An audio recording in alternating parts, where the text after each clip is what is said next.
नमस्ते, मेरा नाम चंद्रशेखर है। मैं कक्षा 8 का विद्यार्थी हूँ। मेरे विद्यालय का नाम पूर्व माध्यमिक विद्यालय भूसा बलरामपुर है। आज मैं चंद्रशेखर आजाद के बारे में बताने जा रहा हूँ। उनका एक नारा है, न गुलामी में जन्म लिया, न गुलामी में मरूंगा, न गुलामी में जन्म लिया, न गुलामी में मरूंगा, आजाद था, आजाद हूँ और आजाद ही रहूंगा। दोस्तों, ये नारा है चंद्रशेखर आजाद का, जिन्होंने हमारे देश को आजाद कराने के लिए अपने स्वयं का बलिदान दे दिया। आज मैं उस महान पुरुष के बारे में बताने जा रहा हूँ। दोस्तों, चंद्रशेखर आजाद का जन्म 23 जुलाई 1906 के मध्य प्रदेश के भावरा गांव में हुआ था। उनके पिता का नाम पंडित सीताराम तिवारी था तथा माता का नाम जगरानी देवी था।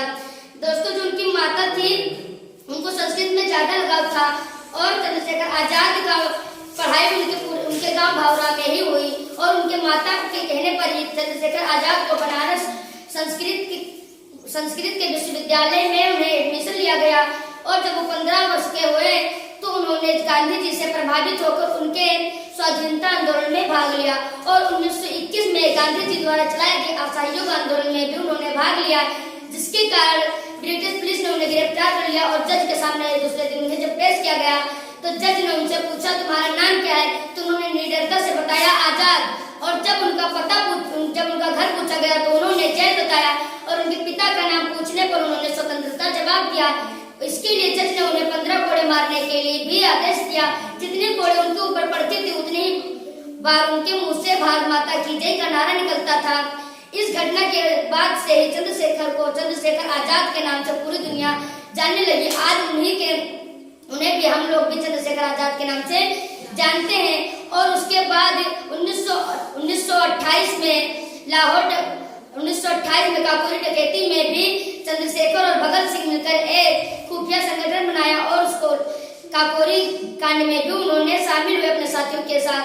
और 1925 में लाहौर कांड द्वारा जो पुलिस द्वारा लाला लाजपत राय की मौत हो गई थी पुलिस के मारने से, इसकी वजह से उन्होंने उनका लाला लाजपत राय की मौत का बदला लेने का भी सोचा। और उसके बाद चंद्रशेखर आजाद, भगत सिंह और राजगुरु तीनों मिलकर जॉन सैंडर्स की हत्या कर दी और उनके मौत का बदला ले लिया। इस खून के बाद में ब्रिटिश पुलिस चंद्रशेखर आजाद को ढूंढती रही, पर चंद्रशेखर आजाद ने एक संकल्प लिया था कि हम कभी ब्रिटिश पुलिस के हाथे नहीं पकड़े जाएंगे। और इसी तरह उसके एक दिन बाद उनका एक व्यक्ति के साथ बहस हो गया और वो व्यक्ति गद्दारी कर लिया और उन्होंने जाकर ब्रिटिश पुलिस को बता दिया कि चंद्रशेखर अपने साथियों के साथ अल्बर्ट पार्क में बैठकर बातें कर रहे हैं। इसी तरह पूरे ब्रिटिश पुलिस ने चारों तरफ से अल्बर्ट पार्क को घेर लिया और बमबारी करने लगी, लेकिन चंद्रशेखर आजाद अपने साथियों को तो बचाकर बाहर निकालते पर स्वयं उनसे लड़ते रहे। और लड़ते लड़ते जब स्वयं एक गोली बची तो उन्हें अपना संकल्प याद आ गया कि मैं भले ही स्वयं को बलिदान दे दूंगा पर ब्रिटिश पुलिस के हाथों नहीं पकड़ा जाऊंगा। और उन्होंने वहीं पर स्वयं को गोली मार ली और उन्होंने एक कविता भी बोली, शरीर छल्ली थी सीने पर घाव